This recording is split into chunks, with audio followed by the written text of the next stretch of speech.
could still see some rain. Sarah Spivey is tracking the latest, and Stephen Cavazos is standing by to give us an update on road conditions after several crashes this morning. Live from KSAT 12, the news at noon starts right now. We start this noon with breaking news. A shooting at a gas station on the north side ending with one man in the hospital and another being questioned by police. It all unfolded at the QT gas station at Ramsey and San Pedro just before 10 this morning. Max Massey now joins us live at the scene. So, Max, what's the latest over there? Guys, police telling us this was an attempted carjacking that escalated into a fight in a moving vehicle and then gunshots. I'm going to step out of the way, show you what we're seeing right now. This silver vehicle that is driving away, we're told this was actually the suspect's vehicle. Police tell us the suspect pulled up to the gas station in that gray truck, jumped out, and then tried to steal a blue Honda Accord. Now, right now, we can still see caution tape around the gas station blocking off where you pump gas, and we can see this blue Honda Accord. This is where it all ended. Now you can see the sign bent over on the ground. We can see the vehicle right there. We count as many as 4 gunshots through the driver's side window. Now police are still investigating, detectives on the scene. We're told this happened a little earlier than 10 a.m. And like we said, that driver of the blue Honda Accord pumping gas, we're told the suspect in the case jumped out of his truck, tried to steal the blue Honda Accord. Now, the driver of the Honda jumped into the moving vehicle.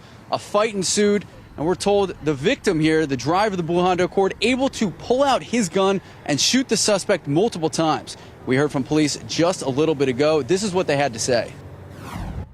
That suspect now has been transported to a local hospital here in San Antonio, obviously, and he is in critical condition. Victim's good right now. Victim's in police custody for questioning. All right, right now we're being told detectives still combing through all the evidence, trying to figure out what exactly happened here. That victim, the driver of the blue Honda Accord, being questioned by police, by investigators. But as it stands right now, we're here on San Pedro. We can see police still going through the Honda Accord. You can see those markers on the ground, at least 7 of them out there.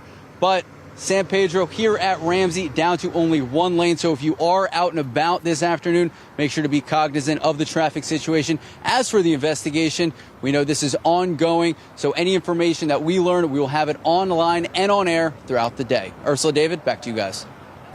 Thank you, Max. And we have more late-breaking news this noon. San Antonio police officers have just approved a new union contract. It'll make it harder for fired cops to get their jobs back on appeal, but it will also boost officers' pay by nearly 16% over the next 4 years. The city and police union striking the tentative deal at the negotiating table almost 2 months ago. Today, the union announced its full membership had ratified that contract. The contract would run through September 2026. It still needs some council approval, though, before it would go into effect. Officers' discipline took center stage in the more than year-long negotiations. For more information on what's in this contract, you can check out the story on our website, KSAT.com. Live look outside, and there it is. Lots of cloud cover, but it doesn't look like it is raining any longer. But what a nice stretch of rain over the last 24 hours, Sarah.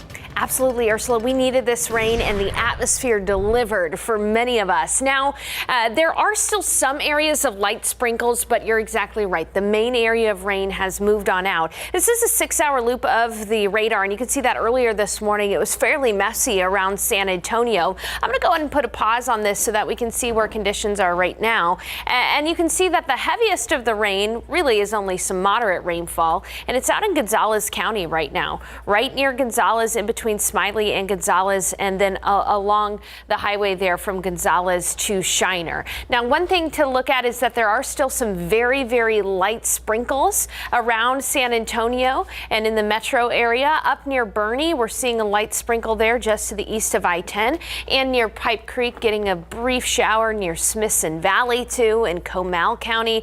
And then as we take a look across San Antonio, again, quiet for most of the city, but down near Elmendorf, we're dealing with with just a light rain shower there just outside of 1604. But this has been a very healthy rainfall event for us. In fact, I'm going to show you 24-hour radar indicated rain estimates, and you can see very clearly why there was quite a bit of ponding on the roads this morning for rush hour. In fact, I'll go ahead and sample some of this yellow area here right near the airport, and you can see in some areas up to 2+ inches of rain, 3+ inches of rain the further northeast you go toward New Braunfels. But again, that did cause some pretty intense accidents earlier this morning. And so for the latest on road conditions, we're going to head on over to Stephen Cavazos.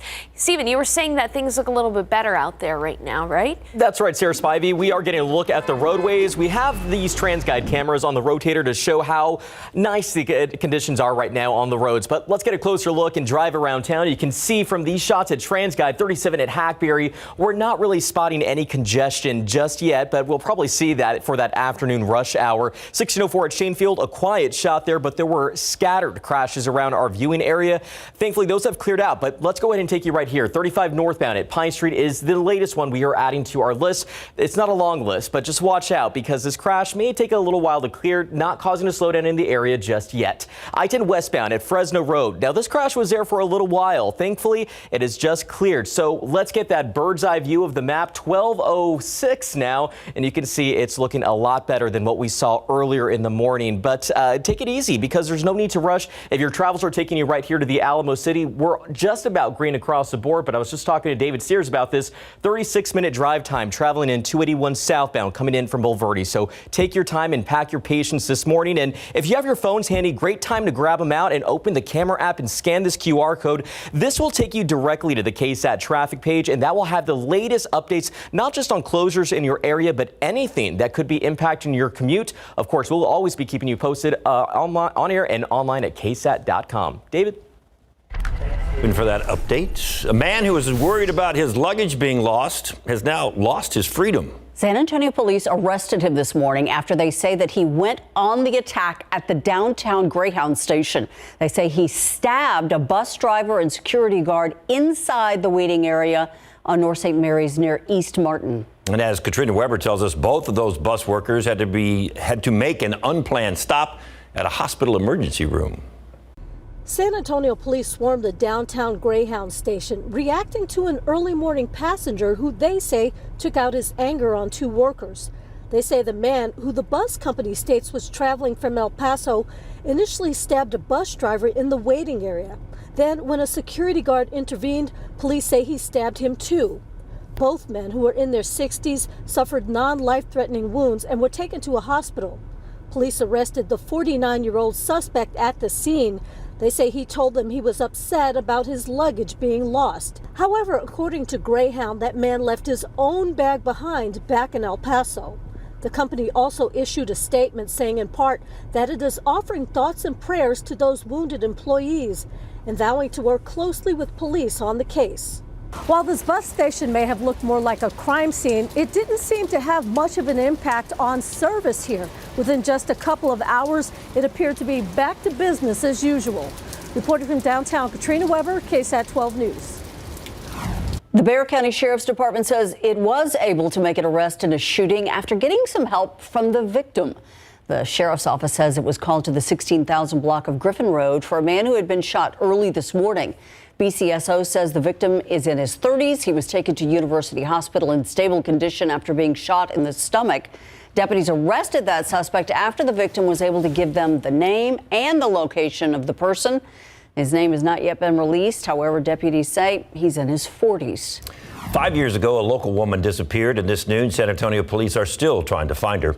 This is 34-year-old Crystal Lopez. She was last seen on April 26, 2017, in the 17,000 block of Henderson Pass on the city's north side. That's near 281 and 1604. She was wearing dark-colored workout clothes and white tennis shoes, and she has the Less CA tattooed on her left wrist. If you have any information that can help police find her, you're asked to call Crime Stoppers at 210-224-STOP. Also new this noon, today San Antonio Mayor Ron Nirenberg is going to be delivering the State of the City address. It is set to begin soon, and we're going to be streaming it on KSAT.com.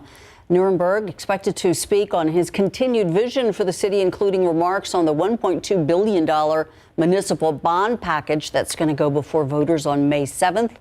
We'll also have more of the mayor's remarks tonight at 5 and 6 o'clock. And a reminder, today is the last day you can request a mail-in ballot for that May 7th election. You can take a closer look at the sample ballot on our website. Today, U.S. Supreme Court justices are hearing arguments about a controversial immigration policy. President Joe Biden wants to end the policy, sometimes known as the Remain in Mexico program. He wants to end it next month. Critics of removing the order say it is likely to cause a greater surge of migrants at an already stressed border. More than 20 states filed lawsuits asking the court to immediately intervene. Yesterday, in a separate challenge, a federal judge in Louisiana blocked the Biden administration from ending the border restriction Title 42. And some developing news. Vice President Kamala Harris has tested positive for COVID-19. The White House announcing that Harris got positive results on both a rapid and a PCR test this morning. Her office said she is not experiencing any symptoms. Harris has not been with President Joe Biden since the Easter egg roll event at the White House on April 18th. Harris then left for California that same afternoon. Her last event was in California on Thursday. She returned to Washington, D.C. on Monday night. Harris is fully vaccinated and has been boosted twice, most recently on April 1st. According to her office, she plans to isolate and continue to work from home.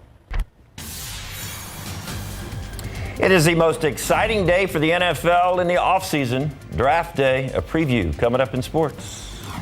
A major deal among some of the country's richest tech CEOs that could have very wide impact. We're going to take a look at the major deal that made Twitter and its soon-to-be owner Elon Musk get together after the break.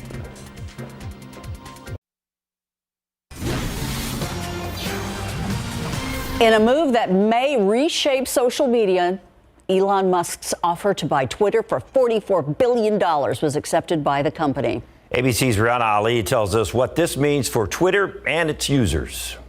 A blockbuster mega deal many initially thought was a stunt, sending shockwaves around the world. Tesla founder Elon Musk on track to take the wheel of Twitter in a $44 billion all-cash takeover of the social media company. Twitter has become kind of the de facto town square. Musk tweeting he wants to make Twitter better than ever, adding that the platform has tremendous potential. Pending the sale's approval by regulators, Musk says he plans to take the company with 200 million users around the world private. Shareholders will receive $54.20 for every share they own. That's nearly 40% more than what the stock was worth at the beginning of April. Twitter founder and ex-CEO Jack Dorsey giving the deal a thumbs up, writing, "Twitter is the closest thing we have to a global consciousness. It has been owned by Wall Street and the ad model. Taking it back from Wall Street is the correct first step."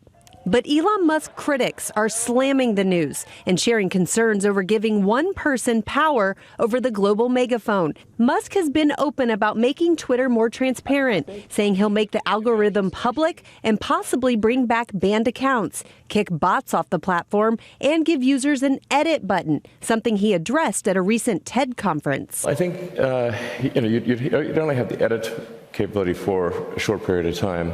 And probably the thing to do upon the edit would be to zero out all retweets and favorites. Musk is the world's richest person thanks to Tesla and SpaceX. Now, if approved, will be Twitter's new owner, likely in the next 6 to 9 months. Many are questioning whether former President Trump will be allowed back on Twitter under Elon Musk's leadership. But Trump issued a statement shortly before the deal was announced saying he won't return to the platform. Rhiannon Alley, ABC News, New York. Looking outside with live cam, the rain is over, except for a few little sprinkles out there. Yeah, that's a great way to describe it. Into the afternoon, a couple of splash and dash sprinkles out there, but otherwise, Whatever you got in the rain gauge is probably what's going to stay there for the next several days. We do have some light rain showers out in Bandera County, Kendall County, and the southeastern portion of Bexar County. But outside right now, it's cool. It's cloudy. It's only 64 degrees out there, and winds are from the northeast at about 15 miles per hour. Now, the rain did help the oak go down quite a bit. Oak is now only moderate, but it made the mold soar. So if you're wheezing and sneezing, mold's the reason. Now, some more good news for us. We have been able to see the aquifer go up 0.7 of a foot from this rain over the last 24 hours. Still under stage 2 water restrictions. Coming up in the forecast, we're going to show you how much rain neighborhoods got, and we're going to talk about our rain chances in the future.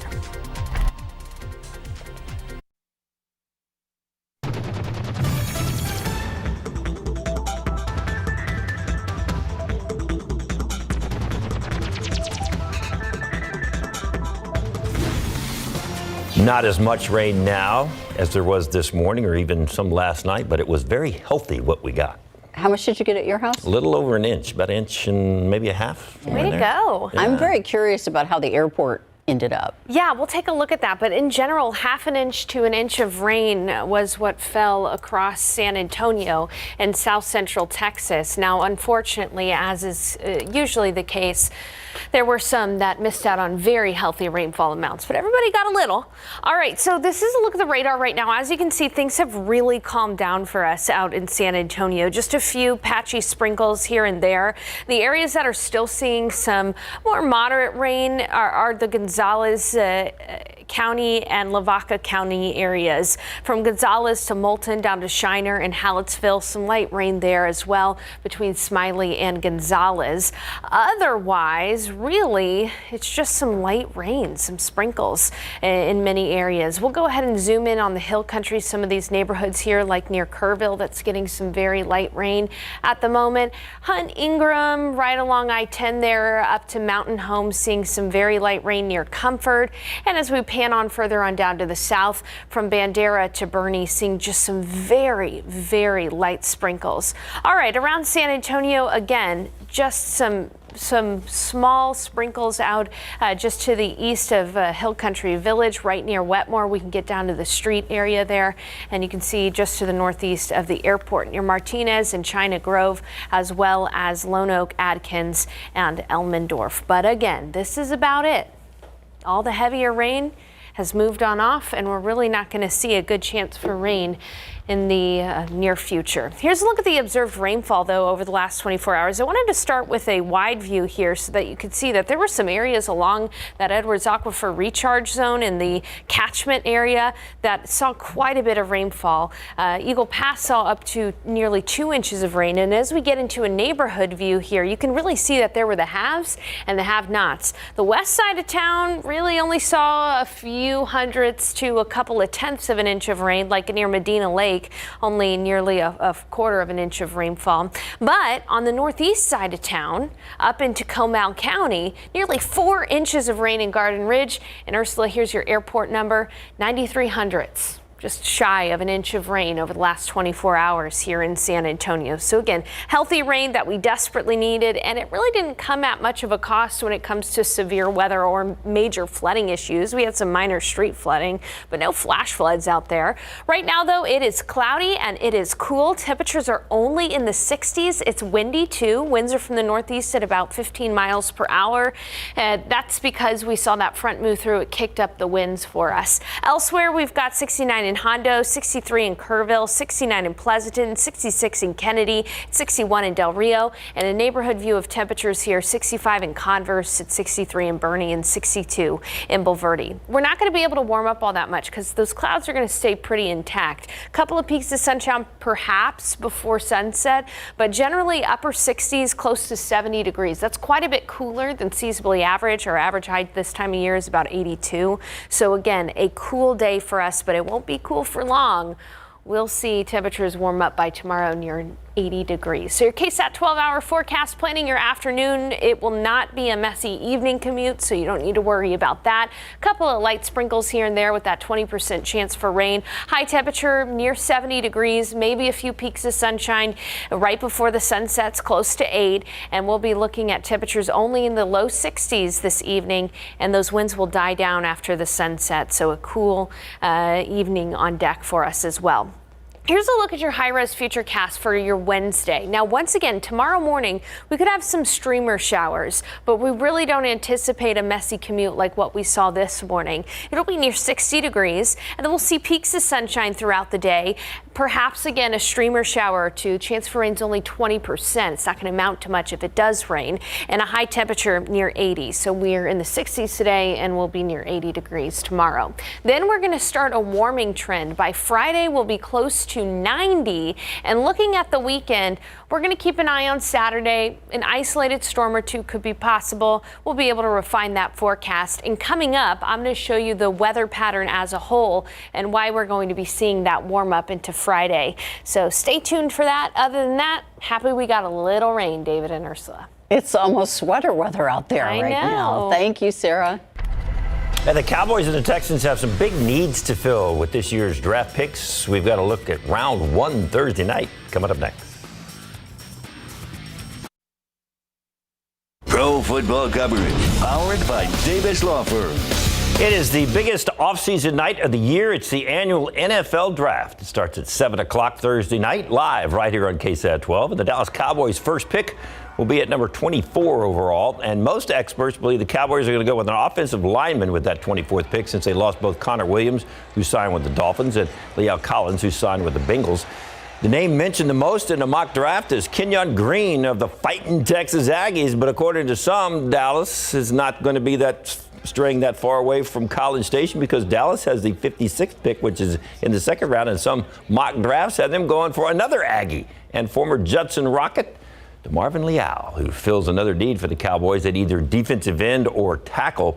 The Cowboys have 9 picks overall, and while it's not normal to use one of those picks for a kicker, Dallas just might have to do that this year. That's after they released Greg Zuerlein after Greg the Leg missed a career-high 6 extra points last year. And one name that pops up is the Longhorns, Cameron Dicker, in the 6th round. Meantime, the Houston Texans are loaded with draft picks to help rebuild a team that finished with back-to-back 4-win seasons. Some of the picks came from that trade off the quarterback, Deshaun Watson, to Cleveland. The Texans will have 11 picks overall. That include the 3rd overall pick and the 13th overall selection in the first round. Thanks to that Watson trade, they have 80 to help reload. Like the Cowboys, the Texans have a need on the offensive line to help protect Davis Mills going forward after he was sacked a total of 31 times in just 13 games that he played in last year. Evan Neal out of Alabama is the top name that pops up for number 3 pick. At the number 13th, edge rusher Jermaine Johnson, the second out of Florida State. The Texans also have a huge need at running back, and they could use one of those 5 selections in the top 80 to pick one. James Cook out of Georgia, a good possibility. And it looks like the number 1 overall draft pick this year is going to be Georgian defensive end Trayvon Walker. He is the odds-on favorite according to Las Vegas sports books. They bet on everything out there, so they've got odds that this guy's going to go number 1. Aiden Hutchinson out of Michigan was thought to be the consensus overall number 1 pick, but now it's Walker. And that doesn't mean the Jacksonville Jaguars are going to take Walker with the first pick on Thursday, just what the betting odds are on them taking Walker. So there you go. Y'all love the draft. This is a great time of year, especially when the Texans need to rebuild their team. That's true. And the Cowboys need some help. Both teams. Both teams. Counting on the draft. Yep. A local nonprofit that wants to support students is hoping to encourage children to read more and put down those little screens. We're going to take a look at the program making that happen in the next half hour. And new today at 5, the baby formula shortage is still affecting babies around the nation. The latest on the shortage and how local mothers are making do with what they have. That's today at 5 after Entertainment Tonight.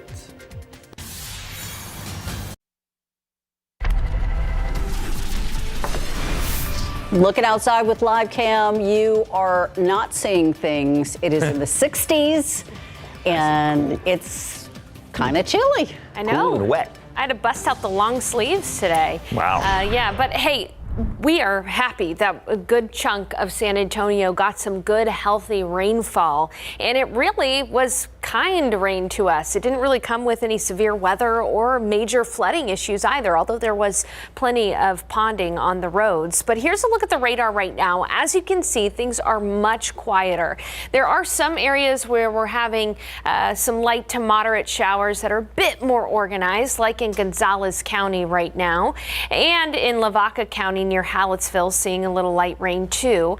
Down in DeWitt County, up north of Cuero, got some light rain there, and in Karnes County, right near Karnes City, you're seeing a light rain shower there as well. But around San Antonio, again, things are fairly quiet. Some areas where we're seeing sprinkles include the Elmendorf area, extreme eastern part of the county, right along 1604 there. And then up just south of Canyon Lake, we're seeing a light rain shower near Smithson Valley and across areas like Pipe Creek and Comfort, seeing just some very light rain. But again, this is all we are going to have for the remainder of the day here today. A few sprinkles, no major issues out there, and we're even seeing some peaks of sunshine, like near Seguin, seeing plenty of sun there too. And in parts of northern Medina County, I wouldn't be surprised if here in San Antonio we start to see a few peaks of sunshine as well. Temperatures, though, are in the 60s. And looking at your KSAT 12-hour forecast, we are probably going to get up to about 70 degrees with a few peaks of sunshine right before sunset. No major problems for the evening commute as far as the weather is concerned. Just a quick isolated sprinkle or two. You might have to turn on the windshield wipers for some road spray. But otherwise, this evening, things are going to calm down for us, and we'll be looking at a cool evening with temperatures in the mid-60s. Coming up, a look at how the rain both helped and hurt the pollen count in a few minutes. David and Ursula. Thank you, Sarah. Russia continuing to pound eastern Ukraine as the U.S. Defense Secretary promises to keep moving heaven and earth to get Kiev the weapons that they need to repel this new offensive. Meanwhile, in Mariupol, newly released images are showing a new mass gravesite. The satellite pictures show the toll of the ongoing war between Russia and Ukraine. A pastor from Mariupol says it's hard to see a city destroyed and his neighbors killed. They built so many beautiful places, and but now all of this garbage everywhere killed people. My city now looks like huge cemetery. Hundreds of civilians are still sheltering inside a steel plant in the Mariupol area. And yesterday, Ukraine said it was unable to establish humanitarian corridors to evacuate that steel plant. For the first time, President Joe Biden plans to use his clemency powers to commute the sentences of more than 75 nonviolent drug offenders. President Biden will also issue full pardons to 3 individuals. One of those pardons includes the first black Secret Service agent to work on a presidential detail. Witnesses in the case of Abraham Bolden Sr. later admitted to lying about the sale of a secret file. The Biden administration is also marking Second Chance Month by unveiling new initiatives to help ease people's transition back to normal life after being incarcerated. And PTSD doesn't just happen to war veterans. It can also affect family members of COVID-19 patients in the ICU. A new study found more than 60% of family members who have to visit loved ones in the emergency room show signs of post-traumatic stress disorder. Medical researchers with the University of Colorado say families have to make difficult decisions quickly and feel a loss of control, often coming away from the experience with symptoms of anxiety and depression. They say family members should be screened for symptoms and offered emotional support to deal with the conditions. You can find additional information about the study in Monday's edition of the journal JAMA Internal Medicine. About 18 million U.S. children still not eligible to get the protection of a COVID-19 vaccine. But a key step toward vaccine authorization for kids under 5 could happen soon. CNN's Mandy Gaither has more details on the timeline. Only one age group remains. Kids under 5 still can't get the COVID-19 vaccine, and many parents have been waiting for it. I totally understand they're frustrated. I am frustrated on their behalf. In February, the FDA said more data from clinical trials was needed to move forward on an emergency use authorization for Pfizer's COVID-19 vaccine for younger children. Now we're learning another vaccine maker could soon seek sign-off for that age group. We expect Moderna to do that this week.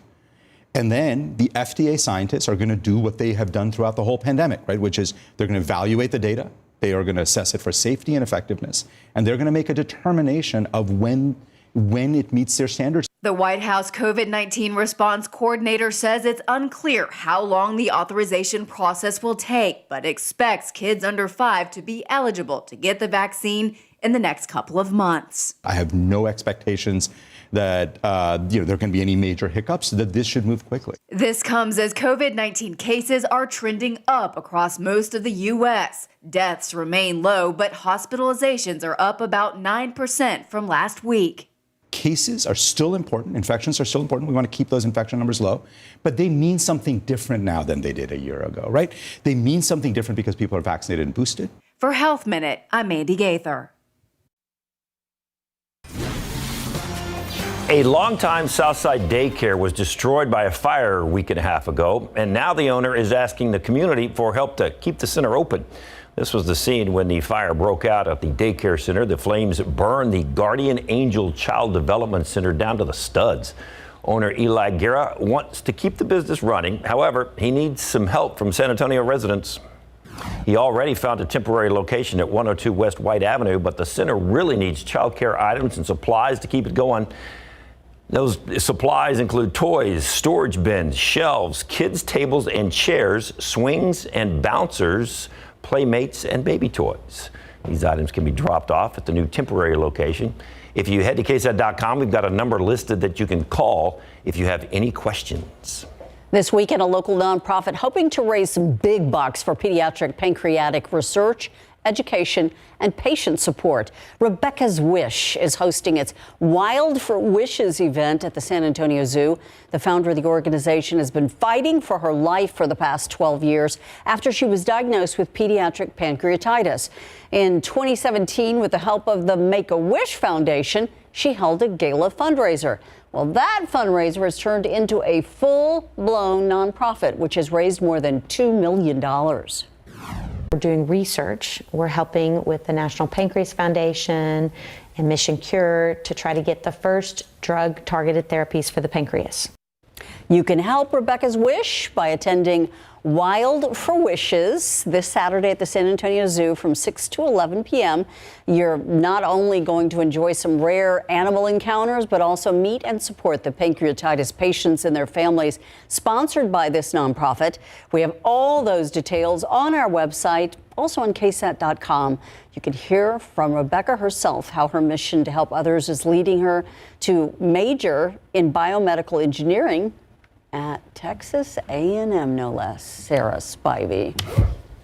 Another local nonprofit working to help students, families across San Antonio with literacy and get off the screens. SAS has helped more than 450,000 students since it first started, providing things like school supplies and grants. One of their latest efforts involves little lockers. Max Massey has the details.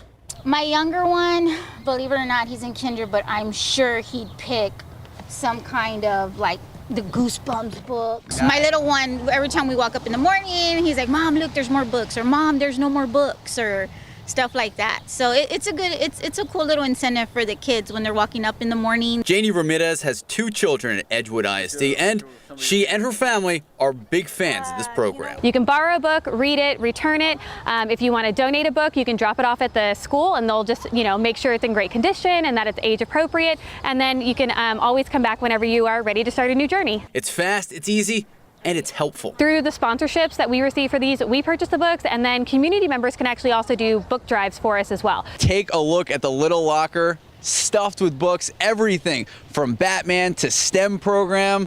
So many options for all these kids. And yes, it is about reading, it is about literacy, but there's also arts and crafts and just getting kids involved and getting them off the screens. We wanted to do more as an organization, and so we started providing arts and crafts, sidewalk chalk, frisbees, anything to kind of help get kids out of the house, have a creative outlet, reduce the screen time, and really just keep learning during the summertime. As for Janie, she and her family are ready for the summer. It's obviously super important to keep them, engaged in reading, especially over the break. That's when they forget a bunch of stuff. So, it's a good, hey, let's walk to the school, or hey, let's drive by the school and see what book they got or whatever. They love it. Max Massey, KSAT 12 News. That's the best part about it, getting them off the screen, getting them in a book, something they can hold on to and turn the pages and read. Yeah, that's all I did when I was a kid, was read books and ride horses. How about playing in rain puddles? Hey, you Well, could do that. I did that for sure. Hey, so the rain did a couple of things to our pollen count. It did reduce the oak. Oak was high yesterday, washed some of it out, but oak is still moderate, 370. Pecan is moderate as well. But as you can see, the main allergen today is molds, and we have the rain to thank for that too. Molds are high, past 9,000. Now, the rain also helped out our aquifer quite a bit. The aquifer up 0.7 of a foot over the past 24 hours. We're still under stage 2 water restrictions. It'll take a lot more rain to help us get out of that.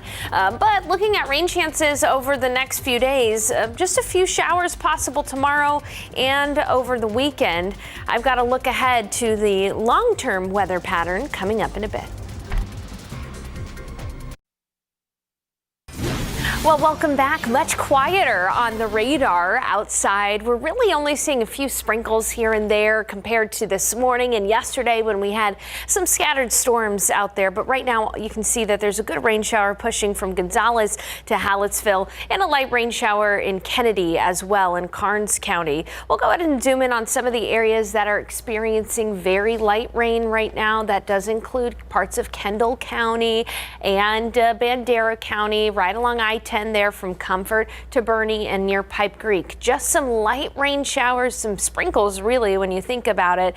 And that's the kind of precipitation we could see into this afternoon for the rush hour. Just sprinkles, shouldn't cause many issues on the roads, but it has been a really healthy rain event for most of us around the metro area. Here's a look at the 24-hour radar estimated rainfall totals, and you can see that areas across the coastal plain, anywhere you see this yellow color, that's about at least 2 inches of rain.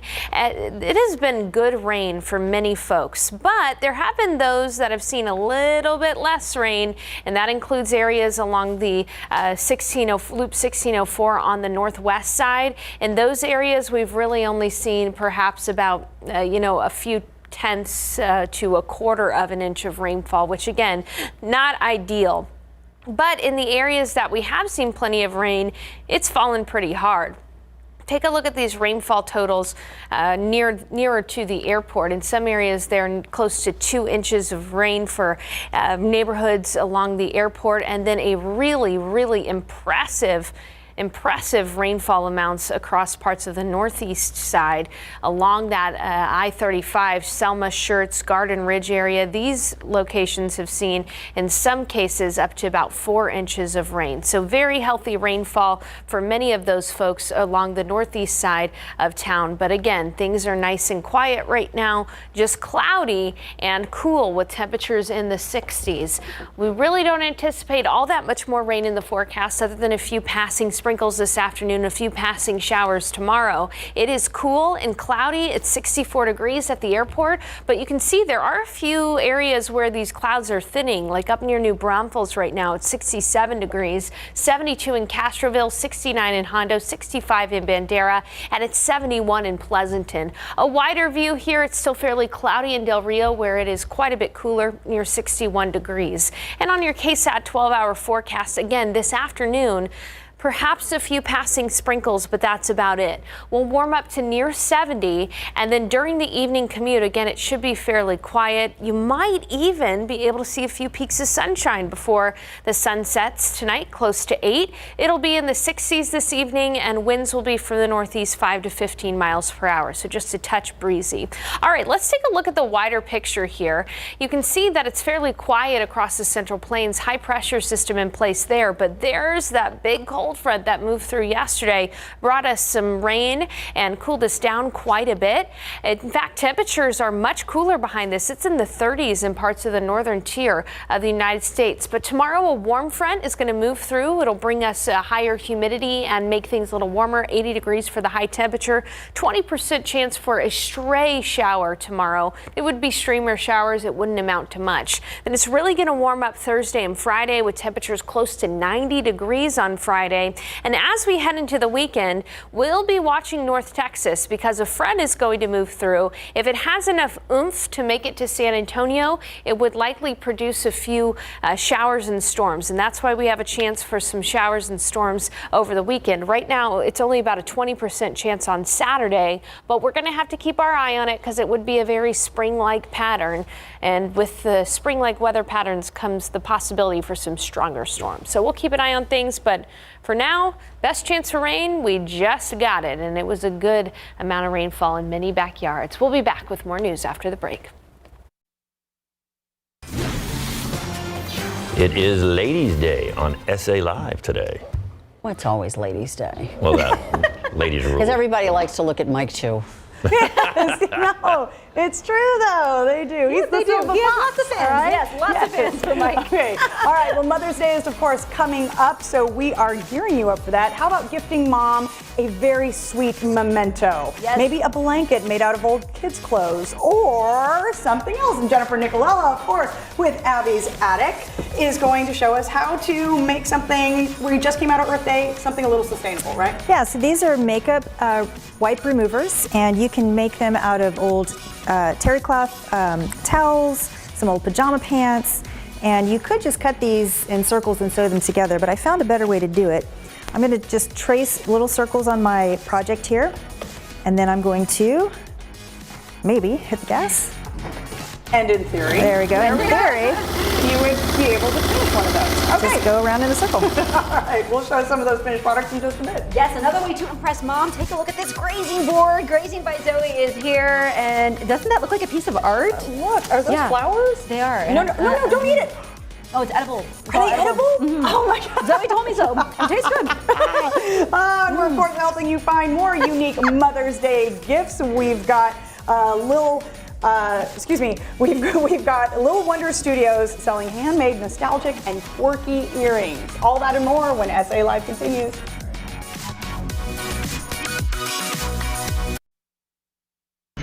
A few more sprinkles this afternoon and a few peaks of sunshine. Otherwise, it's going to be near 70 degrees. And tomorrow, a couple of streamer showers possible, but significantly warmer, closer to 80. And then by Friday, we'll be near 90 degrees. We'll be watching for a chance for storms on Saturday. Otherwise, a spring-like pattern without the rain. So just humid and warm over the next few days. David, Ursula. Thank you, Sarah. Did you see how big that plate of, what was it, fruit and veggies and all kinds? That thing was like huge. Like a charcuterie. They can't eat all that, can they? I don't know, but I could have fun trying. I think so. It's beautiful. We'll find out if SA Live starts right now. From flowers to conchas, this pop-up boutique is creating custom clay earrings, perfect gifts for Mother's Day. Plus, Jen takes us inside an organic coffee trailer and micro bakery for an all-new Java Jen. And we put a little love in your heart and loaves in your belly. We make some sourdough bread with a local bakery. Celebrate San Antonio. Coming to you live from historic Market Square. This is SA Live. Oh, hello and happy Tuesday. That is our grazing board and, craft services for the day. Good afternoon. I'm Fiona Gorstiza. I'm Jen Tavares-Chusky filling in for Mike. And David, to answer your question, yes, we can eat all of this, right? Yeah, just give us some time. We have to start stretching. I started stretching 10 minutes ago. It's hard for us not to eat it, actually. All right. Well, our first guest, of course, founded her business during COVID with small boxes for personal celebrations to bring a little joy in at that time. Definitely a joyful thing to look at this. Now, Zoe Stanley's business, Grazing by Zoe, has grown immensely, providing boards for large celebrations, events, just any occasion, really, right? Welcome. Yes. Thank you for having me. And yes, grazing boards are perfect for any occasion, small or large. Easy to share and easy to scale to any size group. So people know charcuterie boards. What's the difference between a grazing board and a charcuterie board? Yes, so by definition, charcuterie is just cured meats, and it's a little intimidating. Some people don't know how to pronounce the word. So true. Or it just comes off as something not attainable. So I think grazing is more approachable and talks about just the gathering of people sharing and grazing over a board. Like the more casual charcuterie board, right? Absolutely. Or how does your little girl say it, Jen?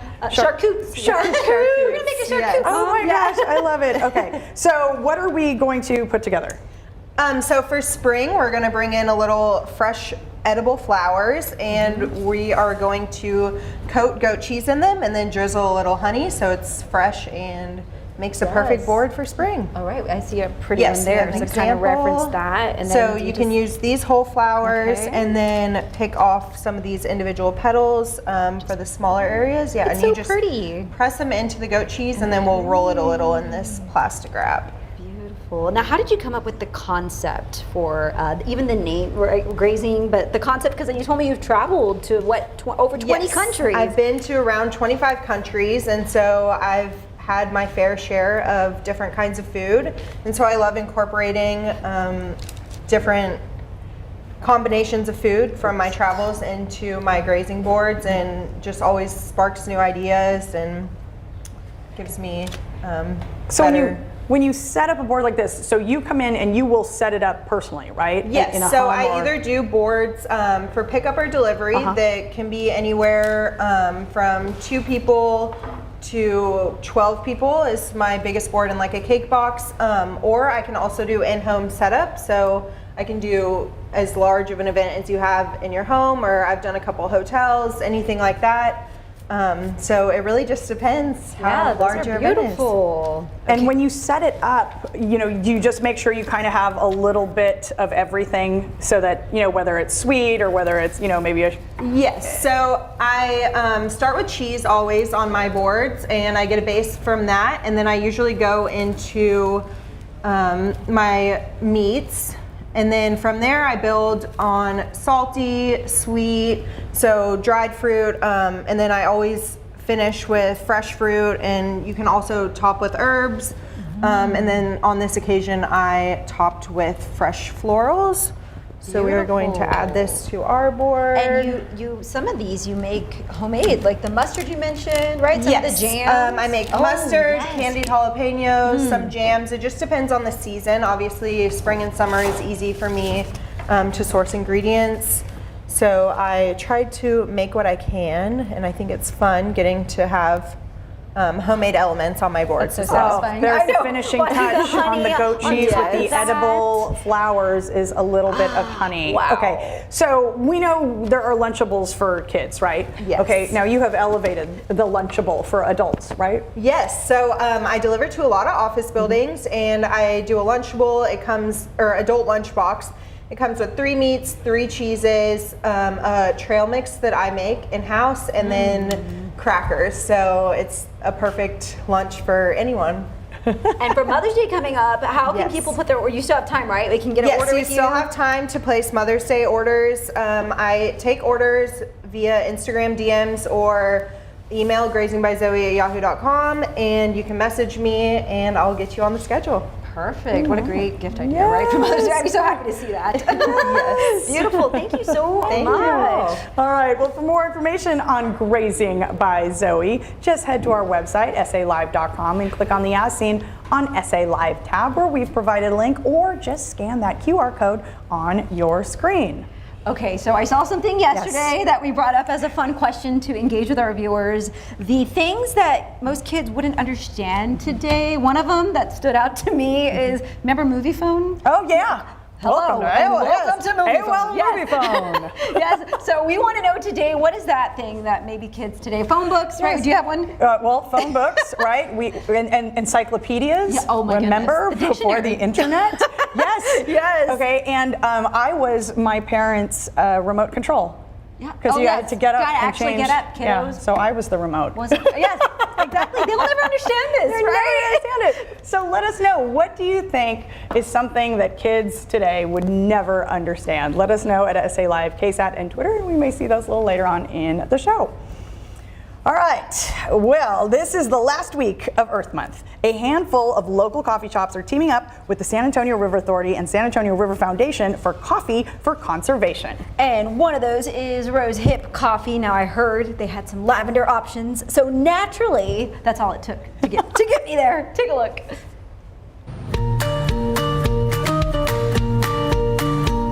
Rose Hip Coffee is one of the newest coffee trailers in town, and they're all about the delicious coffee, but also the made from scratch delicious desserts. We're gonna meet the owner and sample the coffee.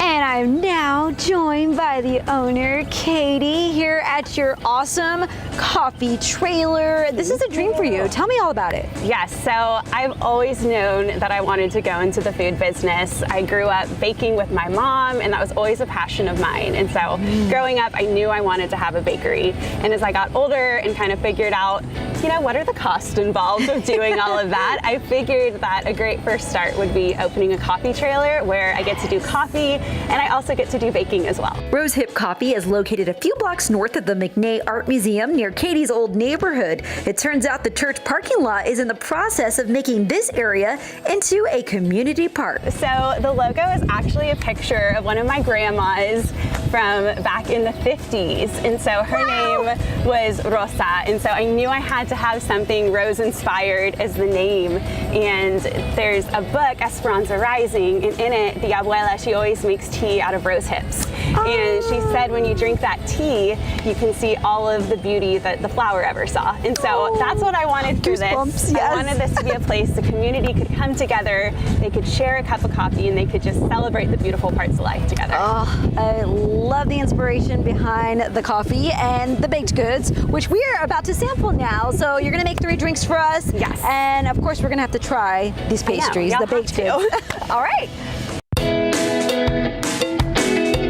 First drink we're gonna make is the vanilla cinnamon latte. And so I make all of my own syrups, all made with different healing botanicals and also all organic. So the vanilla cinnamon is definitely one of the most popular. And as it gets hotter outside, it's wonderful to drink it iced. So putting the espresso in and some of the syrup. We get some milk. And we top it off with ice. Put the top down, give it a little shake, and it's done. The next one we're gonna do is the honey saffron latte. And so this one I think is really special. It has definitely a unique flavor to it, and it's something that you're probably not gonna find at a lot of other places. And I like it hot better than cold actually, because it just feels like a warm hug.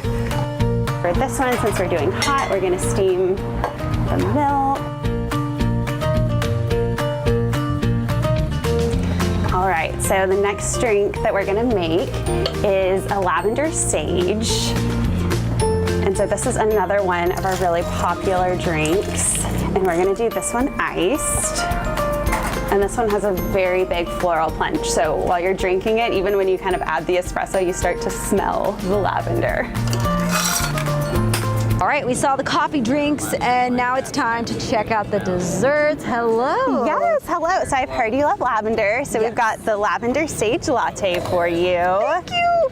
Of Yum. course. My favorite. And speaking of lavender, let's talk about these delicious desserts here, because I think this one has some lavender in it. It does. So love biscuit. So this biscuit over here is a lavender lemon. Lavender lemon. And then we've got a cheddar black pepper biscuit.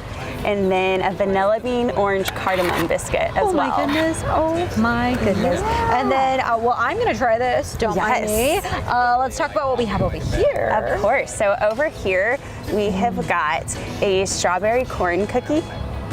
And it is filled with blackberry preserves and lime buttercream. It sounds amazing. Yes, and then over here we've got a coconut guava bun. So it's kind of the same dough as a cinnamon roll, but it's filled with cream cheese filling with guava and coconut. Are you going to dig in with me now? Oh my gosh. I think we're going to need some more help with that. We might need some help. Yes. Lots of people here. All right. Again, SALive.com. For more information, just head over to click the As Seen on SA Live tab, or you can scan the QR code right there on your screen. I'm going in for the biscuit because, you know, I love lavender. Oh, look at All right, here's a look at other coffee shops that are offering 20% off a drink if you bring a reusable cup from now through the end of the month. San Antonio River Authority's current public awareness initiative is Don't Let Litter Trash Your River. So they hope this partnership will help push that awareness. Be sure to go out and support local. All right, SA Live continues with Spread the Loaves. We make sourdough bread just ahead. Plus, we make Mother's Day gifts that mom will treasure for years to come.